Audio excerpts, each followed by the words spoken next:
Important in our life? Yoga हमारे जीवन में क्यों इतना इम्पोर्टेंट है, क्यों इतना जरूरी है करना?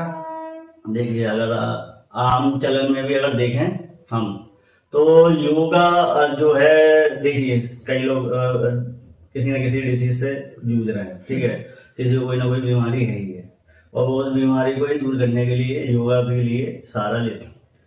डॉक्टर भी आजकल बताते हैं कि भाई तुम्हें ये बीमारी है, योगा कर लो, है ना।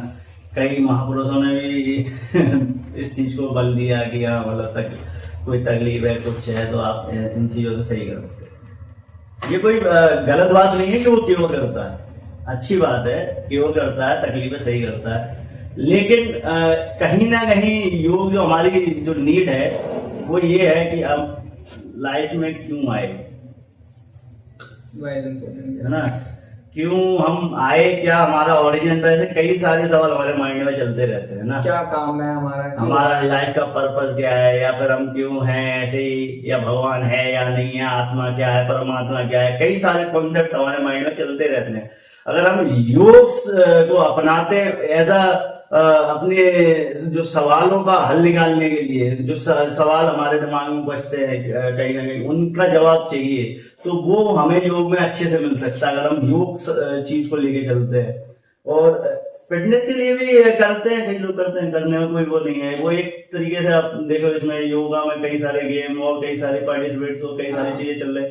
21 जून को सभी लोग योग दिवस मनाते हैं, योगा करते हैं, और 22 जून के बाद किसी को नहीं पता कि योगा क्या है, सब सो जाते हैं योगा मतलब योगा ही, और योगा का असल मीनिंग हट जाता है। तो अब योग नहीं रहता। तो सबसे बड़ा मिथ क्या है योग में? क्या मिथ्स है संसार में, क्या चल रहा है आजकल की बोलचाल की भाषा में, क्या मिथ्स है योग को लेकर? योग में सबसे बड़ा अगर मैं जो देखूं, मैंने कहीं ना कहीं सामाजिक दृष्टिकोण से भी देखा है, और लोगों के बीच में जाके भी आपकी स्वयं की क्या भावना है? मेरा भी अनुभव है, स्वयं का अनुभव यही रहा। मैंने कहीं ना कहीं लोगों को यही देखा है, यही सोचा है, कहीं ना कहीं समझ में आता है कि लोगों को ये लगता है कि जब हम बीमार पड़ेंगे ना, जब हम बिस्तर पकड़ जाएंगे, जब हम जाने वाले हो गए, या जब हमारी 70-80 उम्र हो जाए, या हम बिल्कुल जर्जर हालत में हो जाए, कई सारी बीमारियां घेर लें, कई सारे रोग हमारे जीवन में आ जाए, तो हम योग कर लेंगे।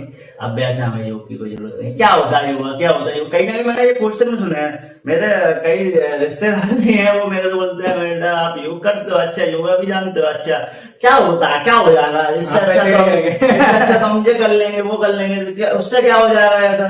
तो ये क्वेश्चन जब मैं सुनता हूँ, मुझे लगता है कि आप योग को नहीं जानते हैं। हमारे यहाँ जब योग करते थे हम लोग स्कूल में, कॉलेज में, तो दोस्त था मेरा एक, तो वो कहता था क्या है तुम लोग सर्कस कर रहे हो? हाँ, ये हाथ में टेढ़े करके क्या सर्कस बोलते हैं, क्या सर्कस कर रहे हो? बोले सर्कस कर रहे हो।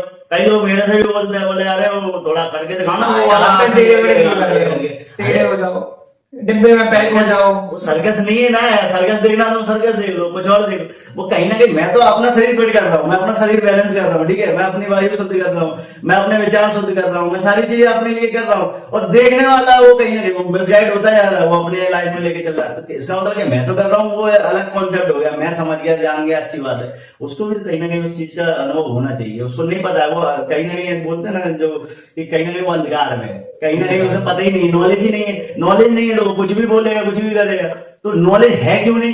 क्योंकि ये जो तथाकथित कई गुरु, योग गुरु है, कई सारे लाइन में जो सेंटर वगैरह भी चला रहे हैं, और कई सारी योग की कक्षाएं चल रही हैं, योग में बड़े बड़े लेवल पे भी योग सिखाने वाले, या योग पे बात करने वाले, चर्चा करने वाले, इस तरीके की बात उनके सामने रखती नहीं है। पता नहीं, उन्हें लगता है कि शायद वो अपने आप से समझ जाए, या उन्हें लगता है कि कहीं ना कहीं वो चीजें ऐसी हैं कि लोगों को ज्यादा, मतलब वो ऐसा लगेगा कि पता नहीं क्या है, वो दूर भाग जाएगी। थोड़ा सच से कहीं ना कहीं वो सामना करने से भी डरते, तो ऐसा लगता है कि कहीं ना कहीं वो चीजों को अपनी किसी भी पर्पज से हटाते हो, वो उस चीज की बात नहीं रखते। अगर बात रखें, मुझे लगता है बहुत इंटरेस्टिंग सब्जेक्ट रहता है योग पे। अगर बात, इंटरेस्टिंग सब्जेक्ट, हमें भी बात करने में कई सारी चीजें क्लियर होती है माइंड से, और चीजों को वो कहीं ना कहीं संसार में चलने वाली प्रत्येक चीज को कहीं ना कहीं जोड़ती है। जोड़ने का मतलब ही योग कहीं ना कहीं हर चीज से आपको जोड़ रही है, और हर चीज से जोड़ने के बाद ही आप जुड़ने के बाद ही समझ पाओगे। आप और मैं एक साथ में नहीं बैठते, जुड़ते नहीं है, कहां से हम समझ पाएंगे कि हम क्या सोच रखते हैं, है ना। तो ऐसे ही योग से यही है कि कहीं ना कहीं हम जुड़ते हैं चीजों से। आपको क्या पसंद है, योग या जिम? देखिए मैंने एक दो दिन में गया था जिम। आप क्या करना पसंद तो है? मैं वही बता रहा हूँ कि मैंने रनिंग भी की है। मैं जब आर्मी की जॉब देखता था तब मैं रनिंग करने जाता था, और रनिंग भी अच्छी लगती थी मुझे। देखो फिजिकल एक्टिविटी जो भी करो अच्छी लगती है, अच्छा फील होता है थोड़ी देर वो। ऐसा आपको लगता है? मतलब कई लोगों को नहीं लगता है, वो क्या उनने अपना रोग बना रखा है, वो उसको ही जीते लाइफ को, कि खाया पिया पेट निकाला बैठे रहे डले रहे, वो एक चीज अलग हो गई। और कहीं ना कहीं फिजिकल एक्टिविटी कोई भी करता, रनिंग भी करो आप तो ये योग या जिम क्या बेस्ट है? तो मैं वही बता रहा हूँ कि जैसे मैंने जिम किया 2 दिन में गया, मैं अपने एक दोस्त के साथ में गया, तो बात करने गया मैं जिम किया मैंने। तो एक ट्रेनर था, वो भी अपना जानने वाला ही था, वो अच्छा व्यक्ति था, बढ़िया उसने तरीके से मुझे और स्पेशल ध्यान देके समझाया। तो 2-3 दिन मैं गया वहां पे, और मैंने कुछ वर्कआउट एक्सरसाइजेस करी। उससे पहले मैं योग तो करता ही था, तो योग मैं कर रहा था, और इधर मैंने जिम चालू की, योग को साइड में रख के कहीं ना कहीं मतलब जो आसन में कर रहा था, आसन, अगर योग शब्द में हम फंसे जाते हैं कहीं ना कहीं, हम आसन को भी योग ही बोलते हैं, जो आसनों का मैं प्रैक्टिस कर रहा था उसको साइड में रख के मैंने अपना जिम चालू किया। जिम चालू करने से क्या हुआ, ये मेरा इधर टाइट होने लगा थोड़ा सा, हाँ, जब शोल्डर लगा हैवी फील होने लगा, मसल्स टाइट, और इधर भी मतलब वेट्स निकल रहे हैं। हाँ, तो कहीं ना कहीं चीजें जो जैसे ये क्या, मेरा हाथ ऐसे पूरा पीछे निकल जाता था, आगे ये दिखाइए जरा कैसे निकल जाता है। थोड़ा सा वही सर्कल वाला काम हो जाता है ऐसे, ये अरे वाह, ये कहीं ना कहीं ये पीछे आ जाता है। इससे कई जैसे धर्मासन है या कई सारे आसन है जो अच्छे से बन जाते हैं, लेकिन जब मैं जिम करने लगा ना तो ये पीछे ही नहीं जाने लगा, है ना, कहीं ना पीछे नहीं जा रहे, तो टाइट हो गया वो टाइट हो गया। तो मुझे मतलब उसका जो एक निचोड़ समझ में आया, वो कहीं ना कहीं ये समझ में आया, ये टाइट तो कर देगा, शरीर दिखाने के लिए तो बन जाएगा, और मैं दिखा दूंगा कि हाँ भाई फ्लेक्सिबिलिटी नहीं रह मेरी बॉडी फ्लेक्सिबिलिटी नहीं, मतलब जो असल शरीर जो ऊपर वाले ने जो दिया था वो नहीं रह वो बोलते हैं ना, जो ऊपर वाले ने शरीर दिया, वो जिसने दिया है ना ये बॉडी, या हमारे माँ बाप ही है, उनने हमें जो शरीर दिया, जो ओरिजिनल शरीर हमें प्रकृति से मिला ना, उसका कोई महत्व नहीं रह जाता। वो जिम से कहीं ना कहीं हम उसको जबरदस्ती लगे पड़े हैं टाइट करने में, बनाने में, और हो सकता है थोड़ी ताकत भी फील करें। अब सामान उठाओ, घर पे काम करो, मैं तो घर पे काम करता हूँ, मैंने तो कई वजन वाली चीजें उठाई हुई हैं, और ऐसा नहीं है 50 किलो तक भी उठाया मैंने, लेकिन उसका मतलब ये थोड़ी है कि मैं जिम में जाऊं और वो शरीर को वजन उठा के बनाऊं, बस एक कॉन्सेप्ट हो गया और फिजिकल फिटनेस हो गई। अब योग में देखिए कहीं ना कहीं बौद्धिक स्तर भी खुलता है, विचार भी शांत होते हैं, और ऊर्जा का भी, और सारा कहीं ना कहीं आप योग करोगे तो एनर्जेटिक फील करोगे, और जिम करोगे तो कहीं ना कहीं आपको लगेगा थोड़ी देर सो लूं यार, आराम कर लूं। योगा आप कर लोगे आधा घंटे 1 घंटे कर लोगे तो आपको लगेगा कि यार फ्रेश हो गया, अब तो मैं पूरे दिन कोई भी काम करने के लिए एक्टिव हूँ। तो ये कोई ऑफिस वर्क वाला है, कोई भी है, वो उसके लिए तुम्हें कहीं जाना भी नहीं है, तुम एक जगह पे मैट बिछा के, कोई चादर बिछा के कहीं भी बैठ के कर रहे हो आराम से योगा, और योगा कर रहे हो, योगा करने के बाद तुम्हें फ्रेश फील हो रहा है। उसमें कोई ऐसे एक्टिविटी है ही नहीं है जिससे तुम्हें मतलब ज्यादा शारीरिक क्षमता लगानी पड़ेगी, बाद में वो ब्लड सर्कुलेशन तुम्हारा ऐसा चला नहीं। लेकिन 90% युवा आज जिम कर रहा है, तो उनके लिए आप क्या कहना चाहेंगे, क्या संदेश है उनके लिए आप? देखिए मेरा तो यही संदेश है कि प्राचीन अगर हम अपने भारत का इतिहास भी उठाएं तो व्यायाम चलता था, तो व्यायाम में ज्यादातर जो आप देखें ना, राम मूर्ति दंड या हनुमान दंड, ऐसे कई दंड प्रकार की चलती है, पहलवानी चलती थी, कई सारी चीजें चलती थी, वो कहीं ना कहीं योग से ही निकली हुई व्यायामशाला से। आप देखेंगे वो पर्टिकुलर कोई ना कोई आसन को रिप्रेजेंट करते हुए दिखता है, कोई भी दंड लगाते हैं, कुछ भी करते हैं, वो कहीं ना कहीं भुजंग आसन या फिर दंड आसन, या इन सभी आसनों में कहीं ना कहीं वो परफेक्ट मैच मिला के ही कहीं ना कहीं वो सारी चीजें बनेगी, है ना।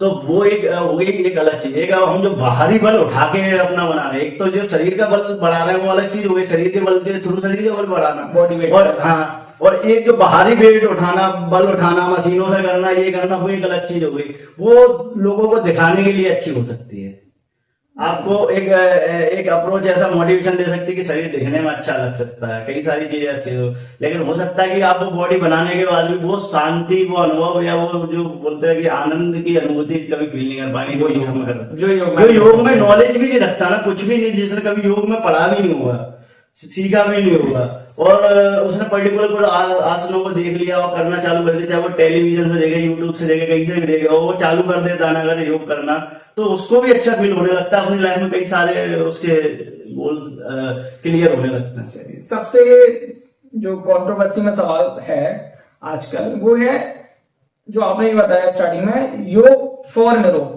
योग नॉट फॉर रोग, मतलब हिंदी में बताएं तो योग जो है रोगियों के लिए नहीं है, योग जो है वो रोगी मुक्त लोगों के लिए, निरोग लोगों के लिए।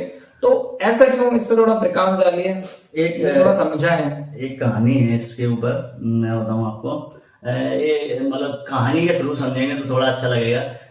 क्या था कि प्राचीन समय पे जैसे आजकल स्कूल चलता है अपना ना, स्कूल चलता है, ना? ठीक तो स्कूल में क्या होता है कि हम पैसे देते हैं, फीस भरता है, ठीक है, और टीचर का काम जो होता है पढ़ाना सिखाना, ठीक है। कहीं ना कहीं वो बाधित है, उसने फीस ली है तो वो पढ़ाने के लिए सिखाने के लिए बाधित है। पहले क्या होता था कि जो कई कंट्रोवर्सी भी चलती है, इस पर आज भी चलती है, कई लोग फंसते भी इन चीजों में, लड़ जाते हैं बुरी तरीके से कि पहले गुरु ऐसा कैसे कह सकते हैं कि हम नहीं सिखाएंगे, हम पर्टिकुलर व्यक्ति को सिखाएंगे या उसको सिखाएंगे, ऐसी कई सारी चीजें चलती कंट्रोवर्सी में। तो इसका मतलब ये नहीं था कि वो गुरु उससे दुश्मनी रखता था कुछ। पहले का जो गुरु होता था ना, चाहे वो योग गुरु हो या किसी भी फील्ड का गुरु होता था, वो ये देखता था कि इसमें वो काबिलियत है कि नहीं है।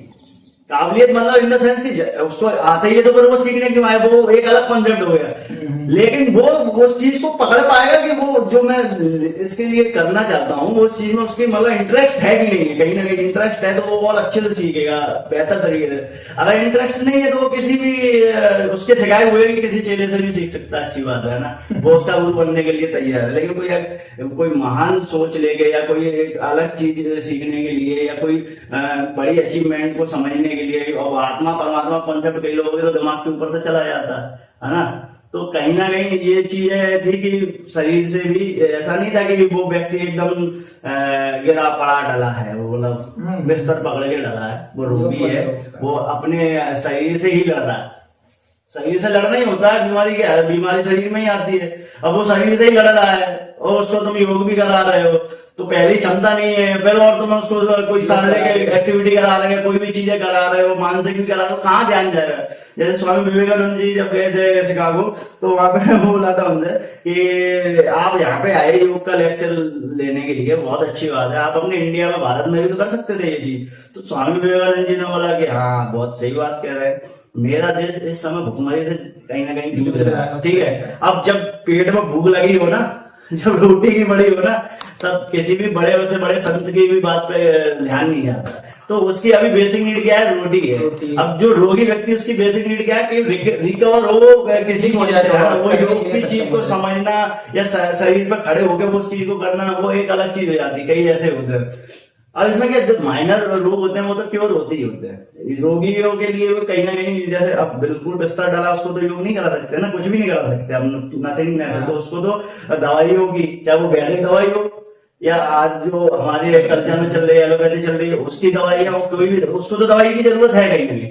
तो वो दवाइयों से वो जब थोड़ा सा उसमें जान आई, फिर उसको योग पकड़ा के कि वो भाई आगे चल के वो उन बीमारियों से ना जूझे, या जो बीमारी है उसको अच्छे से तरीके से वो जड़ से उसको खत्म करने की कोशिश करे, वो सही हो जाए। तो वो तो ये हो गया कि रोगी के लिए योग हो गया। लेकिन एक निरोगी के लिए योग जो मैंने बोला, कहीं ना कहीं जो शब्द निकल के आता है निरोगी, तो निरोगी व्यक्ति है वो योग की जो चेतना वाली बात है, जो आत्मा परमात्मा वाली बात है, योग की जो असल बात है, जोड़ने वाली उसको बेहतर तरीके से ना केवल समझता है, उसको अचीव भी करता है और वो लोगों तक उस जागृति को लेके भी जाता है, फैलाता है ना।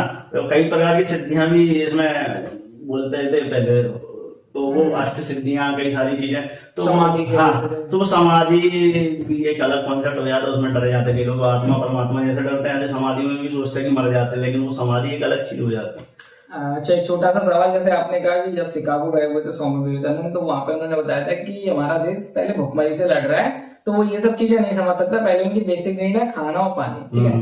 लेकिन आज जब हम देखते हैं, थोड़ा सा कंट्रोवर्सी हो सकता है सवाल में, कि आज लोग 2-2 3 दिन तक का व्रत रखते हैं और फिर पूजा पाठ करते हैं। अभी कल ही शायद हाल ही में निर्जला करके कोई व्रत रखा गया था जिसमें पानी तक नहीं पीते हैं, पूरा दिन भर पानी नहीं पीना, खाना नहीं खाना, सोना नहीं, जागते रहना।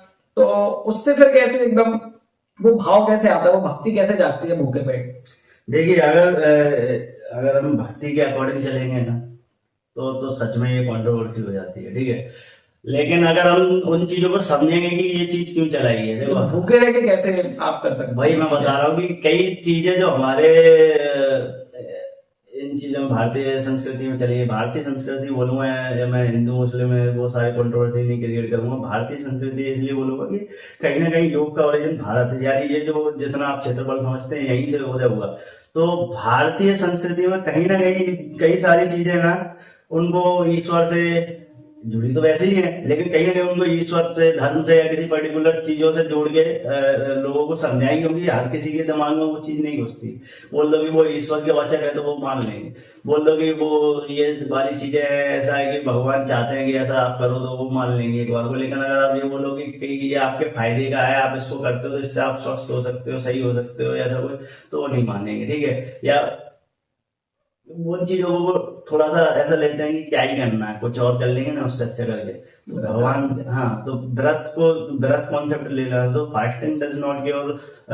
वो कहीं ना कहीं बोलते हैं कि फास्टिंग आपको क्योर करने का काम करती है, लेकिन वो एकदम आपको ठीक नहीं करती है। वो कहीं ना कहीं आपको वो हीलिंग प्रोसेस करती है, वो हील करती है आपको, है ना।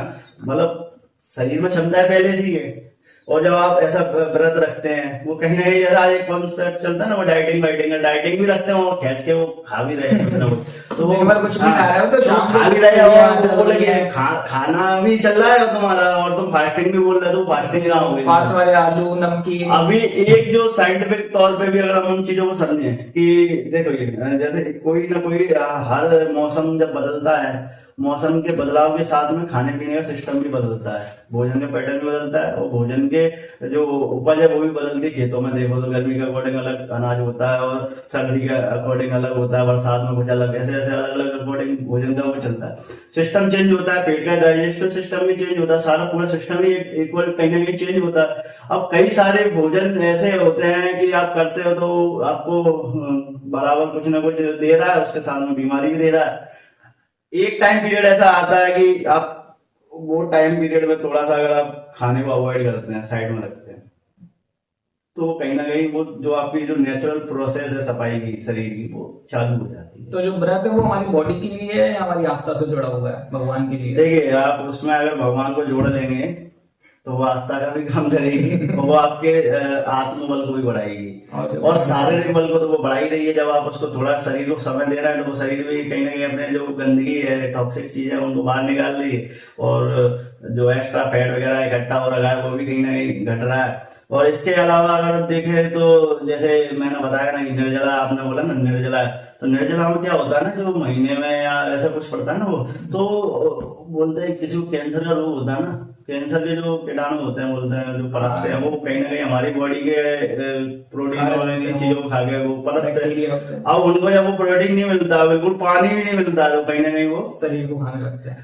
तो वो जो कहीं ना कहीं वो मरने भी लगते हैं। हाँ। तो वो क्या है कि ऐसी चीजें कहीं ना कहीं तो साइंटिफिक तरीके से, जैसे घंटे की आवाज बोलते हैं ना, घंटे की आवाज से भी कैंसर का रोग बोलते हैं, कहीं ना कहीं सही होता है। तो ऐसी कई सारी चीजें कहीं ना कहीं वो उनका कुछ ना कुछ तो मतलब, जैसे कि वो व्रत से भी है, पूजा पाठ से भी रिलेटेड है, लेकिन वो कहीं ना कहीं आपके शरीर और आपके दिमाग और आपके विचार, इन चीजों की फिटनेस और सही रखने के लिए भी काम आती है। How to understand yoga, yoga को हम कैसे समझें, कैसे स्टार्ट करें? जैसे मैं हूँ, मुझे आज कुछ नहीं आता, योगा का वाई भी नहीं पता, और मैं चाहता हूँ कि योग में मैं कुछ करूँ, ठीक है, अपने शरीर के लिए, मन के लिए, बुद्धि विकास, हर चीज के लिए। तो क्या बेसिक से स्टेप रहेंगे, मुझे कैसे स्टार्ट करूँ मैं, है ना, कैसे वहां तक पहुंचूं जहां तक आज एक योगी पहुंचते हैं बिना पढ़े हुए? योगियों का कुछ ऐसे सिंपल से प्रोसेस जो हर कोई कर सके, यानी कि जो नहीं भी पढ़ रहा है, जो रह रहा है, जो झोपड़पट्टियों में भी रह रहा है, योग तो सबके लिए है, ठीक है, तो वो किस प्रकार से स्टार्ट करें, इनिशियल फेज क्या रहेगा उसके लिए? देखिए, झोपड़पट्टी जो आप शब्द बोल रहे हैं, कहीं ना कहीं नहीं, कहने का मतलब ये कि मतलब जो कहीं भी रह रहे हैं, घर बाहर, नहीं, मतलब जो भी है कि जो कहीं 2 वक्त की रोटी के लिए जूझ रहा है, हाँ, तो उसके लिए टाइम ही नहीं रहता कि वो योगा करे या जिम करे या कुछ भी करे। ठीक तो है, लेकिन अगर मैं कहूँ कि योगा करने के लिए आपको कोई भी ऐसा पैसे की जरूरत नहीं पड़ेगी, ठीक है। कहीं ना कहीं उन चीजों की नॉलेज आपको आजकल तो बहुत ईजी हो गई है मिलना, ठीक है। फोन तो आजकल कोई भी चला रहा है, जिसके पास फोन नहीं है, हाँ, वो फोन नहीं है, अगर कहीं ना कहीं तो आप बैठ के, अगर ऐसे भी बैठे ना, देखिए मैं बताऊँ आपको, ऐसे करके भी अगर आप बैठे हैं ना, तो ये एक आसन हो गया। आसन के साथ में आप ऐसे बैठ के अगर सांस पर ध्यान देना है, तो वो कहीं ना कहीं प्राणायाम को भी कर रहा है, ठीक है। और कहीं ना कहीं अगर आप अपने चीजों को एक शून्य अवस्था पे ले जाने की कोशिश करते हैं कि आप कुछ ना सोचे, सुन के जैसे श्वासों पे ध्यान दे रहे हैं या फिर हार्ट बीट सुनने की कोशिश कर रहे हैं, तो कहीं ना कहीं आपको विचार क्षमता को भी लेके जा रहा है। तो एक बैठे बैठे भी योग का घटित हो सकता है, कर सकते हैं। लेकिन अगर हम कहें कि योग को असल में कोई जानना चाहता है, उसको पकड़ना चाहता है, तो देखिए जो जानना चाहता है ना, जो जिज्ञासु होता है, इसमें योग में बताया जाता है जिज्ञासु भक्त, कोई जिज्ञासु है ना, तो वो कहीं से भी तो वो अपनी अचीवमेंट पाने के लिए झोंक देता। कई आपने उपनिषदों की अगर आप कहानी यहाँ देखेंगे या सुनेंगे तो आप उसमें देखेंगे कई ऐसे थे कि जिनका मतलब कोई ऐसा कोई खास उन्हें उपलब्धि नहीं थी, या वैसे कोई खास उनका वो ये राजवंश या ऐसा कुछ नहीं था। बेसिक से लोग भी उन चीजों को पकड़ पाए, कहीं ना कहीं समझ पाए, और वो चेतना के स्तर को पकड़ पाए, आत्मा परमात्मा इन सब चीजों को समझ पाए, योग को समझ पाए, है ना। तो ऐसा नहीं कि वो मुश्किल है, बस ये है कि वो व्यक्ति टू व्यक्ति डिसाइड करता है कि वो व्यक्ति में कितनी मतलब उन चीजों को लेके कितना वो तैयार है, कहीं ना कहीं उन चीजों को लिए वो कितना अपना प्रयास करता है। हो सकता है उसका वो प्रयास हो ही ना हो। अब कई ऐसे हैं जो अच्छे खासे पैसे वाले हैं, अच्छे लेवल पे बैठे हुए हैं, और वो ध्यान ही नहीं देते इन चीजों पे। उनको लगता है कि बस ये, जैसे अगर मैं पूरे शब्दों में बात करूँ ना, देखिए जाना सबको, कोई जिंदा नहीं रहेगा, है ना। तो सबको पता है, तो आपको भी पता है कि मरना है एक दिन, मुझे भी पता है मरना है एक दिन, और हमारे बड़ों को भी पता रहता है, छोटे बच्चों को भी कहीं ना कहीं वो देखते हैं कि दादा गए दादी गए, तो कहीं ना कहीं उन्हें भी पता रहता है। लेकिन वो डरते भी है, और कहीं ना कहीं उसको कल पे डाल देते कि आज तो नहीं जा रहे ना, कल जाएंगे तब देखी जाएगी। तो ऐसे ही सभी लोग यही सोच लेते कि कल जाएंगे, वो मौत से कहीं ना कहीं आग चुरा रहे होते हैं। तो हम पूरी जिंदगी क्या करते हैं, सिर्फ जीने के लिए साधन जुटाते हैं, अच्छा घर, कपड़े, रहने के लिए सुख सुविधाएं, सारी चीजें। कहीं ना कहीं हम पूरी जिंदगी तैयारी किस चीज की करते हैं, जीने की करते हैं, क्योंकि हम जी तो वैसे ही रहे हैं, ठीक है, और उसकी अच्छी से अच्छी तैयारी कर रहे हैं। लेकिन एक जो बोलते हैं जाने की तैयारी वो कभी की नहीं है। वही तैयारी योग में हो सकती है, वो जिम में नहीं होगी, वो प्रैक्टिकली किसी भी एक्सरसाइज में आप कर लोगे कुछ नहीं होगा, वो आपके शरीर को फिट कर देगा। जीने की तैयारी है वो शरीर में भी। जैसे आप अगर बात सारी चीजों में छोड़, यहाँ पे आता है इस बात पे कि आप अगर इस चीज को मानते हैं कि आप कुछ भी साथ में नहीं ले जा सकते, और मानना कि वो है रियलिटी यही है कि आप कोई भी चीज साथ में नहीं ले जा सकते, अपना शरीर भी नहीं ले जा सकते। तो आप जो हैं, बोलते ना ये उंगली मेरी, ये हाथ मेरा, ये बॉडी मेरी, लेकिन मैं तो वो नहीं हूँ, मैं तो कोई और हूँ ना। तो वो मैं कौन है, उसको जानने का अधिकार तो सभी को है ना। सभी को कहीं ना कहीं उस चीज को जानना बहुत जरूरी है कि हाँ वो मैं कौन हूँ, स्वयं को तो जान लो। आत्मा परमात्मा वाला कॉन्सेप्ट अगर हम लेके चले, चलो परमात्मा को नहीं जानना, ईश्वर है कि नहीं है नहीं जानना, कुछ भी है कि नहीं है नहीं जानना, कम से कम खुद को तो जान लो यार कि असल में मेरा होना क्यों है। तुम्हें लगता है कि भगवान है, कोई ऐसा बैठा हुआ आकार में बॉडी है, कोई ऐसी है, मतलब कोई अलग अलग तरीके से इमेजिनेशन में भगवान को बना के रखा है, भाई इधर बैठे नहीं उधर बैठे, सोचता है भगवान हर जगह अगर देखे जाएगा। आप भगवान को सही से जान लोगे तो पता चल जाएगा कि आपको कि जो दिख रहा है ना उसमें भी भगवान है, जो नहीं दिख रहा उसमें भी भगवान है। हाँ, आप में है, मेरे में है, और जो नहीं दिख रहा है सब जगह वो कहीं नहीं ईश्वर है। तो आप इन चीजों को अगर लेके कंट्रोवर्सी में फंसते हो कि नहीं पर्टिकुलर ऐसे है, जैसे कई जो विष्णु जी को मानने वाले तो वो बोलते हैं कि विष्णु ही जी परमात्मा है, कहीं शिव जी को मानता है वो शिव जी ही परम परमात्मा है, कोई अल्लाह को मानता है वो अल्लाह को ही मानता है कि वही ईश्वर है, वही, उसके अलावा कोई जीसस को मानता है, किसी को मानता, सब भटक रहेंगे। आप किसको मानते हैं? मैं स्वयं को मानता हूँ, मैं मैं मानता हूँ ना कि मेरा शरीर बैठा है, ये भी तो एक चमत्कार है। भगवान अलग से चमत्कार क्या करेंगे, ये जो दुनिया बनी है ये भी तो एक चमत्कार है। ये फूल कैसे खिल रही है, हर चीज कैसे चल रही है, वो कुछ ना कुछ तो सब चीज है ना कहीं ना कहीं, तो वो भी तो एक चमत्कारी की तरीके से काम करता है। चाहे वो उसमें साइंस हो, पर्टिकुलर चीजों में साइंस काम करती है, एक बीज से ये चीज बनती है और बनती है, वो बीज से भी कैसे बन रही है वो उसका भी साइंस होगा। लेकिन कहीं ना कहीं वो सारी चीज है, हम डीपली अगर उस चीज पे विचार करेंगे, सोचेंगे, तो कहीं ना कहीं वो है एक चमत्कार की तरीके से तो आता है। तो मेरा होना भी एक चमत्कार है, कहीं ना कहीं मैं नहीं होता। हाँ, और क्या, या कहीं और होता है, आज यहाँ नहीं बैठे, या कहीं भी होता, कुछ भी होता, मैं जो हूँ और मैंने जो नॉलेज ली है, पढ़ा है, सीखा, वो भी एक चमत्कार ही के थ्रू काम करती हैं चीजें। तो मेरे लिए तो ये है कि मेरा अपना आपको जान लेना, मतलब मैंने भगवान को जान लेना, मैंने ईश्वर को जो बढ़िया, अपने आप को जान लेना, भगवान को जान लेना, मैंने अपने आत्मा को जानना। आत्मा क्या है? परमात्मा का परमात्मा का अंश है। जब अंश को आप जानने की कोशिश करोगे तो अंश, जैसे रस्सी का एक छोर होता है ना, बोले पूरी उलझी हुई होती है, लेकिन एक दूसरा छोर होता है, लेकिन एक छोर अगर अपने को मिल गया तो उस एक छोर से आप सारी रस्सी खोलते खोलते दूसरी रस्सी के छोर पे पहुंच सकते हैं। तो अब मैंने अगर आत्मा के एक अंश को अपने, अब मैं दूसरे से भटकता ढूंढूं, दूसरे को सुधारता ढूंढूं, इसको समझाता ढूंढूं, उससे अच्छा कि मैं अपने आप को पहले देख लूं, मैं अपने आप को सही कर लूं। मैंने अपना छोर सही किया, मैं उसको पकड़ते पकड़ते उसको सुलझाते वो परमात्मा पहुंच गया, परम तत्व परमात्मा। चलिए, आपका ज्यादा समय ना लेते हुए एक आखिरी सवाल, हम योग ही क्यों करें? फिर वही बात कि कहीं ना कहीं हम क्यों करें? योगा ना योग क्यों करें? करें? सभी के माइंड में यही चीज चलती है, हम और कुछ भी करके भी पकड़ सकते हैं, ठीक है। योग के अंदर योग ही एक साधन है जो आत्मा को परमात्मा तक लेके जाती है, और कोई साधन नहीं है। योग मैंने, जैसे अगर आपने गौर से सुना होगा और लोगों ने भी, अगर जो हमारे दर्शक भी हैं उनको भी अगर कहीं ना कहीं उन्होंने सुना होगा इस बात को, तो मैंने जो बोला था नहीं, योग का मतलब होता है जोड़ना। तो जोड़ना तो सभी को पड़ेगा अगर कोई भी चीज जाननी है। और योग कोई ऐसी चीज नहीं है पर्टिकुलर कि उसको जैसे आसन में व्यक्त कर दें, तो वो आसन नहीं है, वो प्राणायाम नहीं है, वो सारी चीजें उसमें आती हैं। कर्म योग, भक्ति योग, राजयोग, कई प्रकार से योग को डिफाइन किया गया है। तो योग केवल एक योग को ही नहीं लेके चलना है, योग आपके हर चीज में कहीं ना कहीं है, आपकी प्रत्येक चीज में। मैंने अभी जैसे बॉडी और माइंड से जोड़ने को योग बोल दिया, मैंने कई सारी चीजों को बोला, तो वो मैंने ऐसे ही नहीं बोल दिया, मैंने उनको पढ़ा है, अनुभव किया है कहीं ना कहीं, इसलिए मैं बोल रहा हूँ जब आप भी अनुभव करोगे तो आपको भी पता चलेगा हर चीज एक योग ही तो है, जोड़ते ही तो बने। सारा संसार ही कहीं ना कहीं एक दूसरे से जुड़ के ही बना है। योग का मतलब यही है कि आप योग नहीं भी कर रहे हैं ना, तब भी आप योग की अवस्था में आ सकते हैं, योगिक अवस्था की तरह भी काम कर रहे हैं। योग हिंदू, मुस्लिम, सिख, ईसाई किस धर्म से है? अगर आप किसी भी धर्म में उसको मानते हैं तो आप, मुझे तो लगता है कि आप कुछ भी हो सकते हैं, लेकिन आप समझदार तो नहीं है उस चीज। नहीं, लोगों का आजकल मानना है कि योग सिर्फ हिंदू धर्म से निकला है, वो हिंदू का हिंदुस्तान से आया है, हिंदू धर्म से सनातन धर्म का है। मेरे साथ में कई लोग योग करते हैं, जिसमें कई मुसलमान भी हैं और कई ऐसे लोग भी हैं जो अलग अलग धर्म, अलग अलग जाति, अलग अलग संप्रदाय से रिलेट करते हैं, वो योग को जानते करते हैं। सबसे बड़ी बात, वो तुम्हारे शरीर पे काम कर रहा है, तो शरीर की फिटनेस किस धर्म को प्रेजेंट करती है? कहीं नहीं करती। फिर वो दूसरा तुम्हारे दिमाग को शांत रखने का काम कर रहा है, तो वो कहाँ किसी धर्म को रिप्रेजेंट कर, कहीं नहीं करते। फिर वो तुम्हारे मूल स्वरूप को पहचानने या जानने का काम कर रहा है, वो तो सभी धर्म यही सिखा रहे हैं ना कि ईश्वर को जानो, ईश्वर को मानो, यानी कहीं ना कहीं इनडायरेक्टली आप अपने आप को जान लो। कहीं ना कहीं इन्हीं चीजों पे काम कर रहे हैं, अलग अलग शब्द हैं, अलग अलग तरीके से उनको समझा रहे हैं, लेकिन वो काम तो पूरा एक ही है। योगी का क्या धर्म है?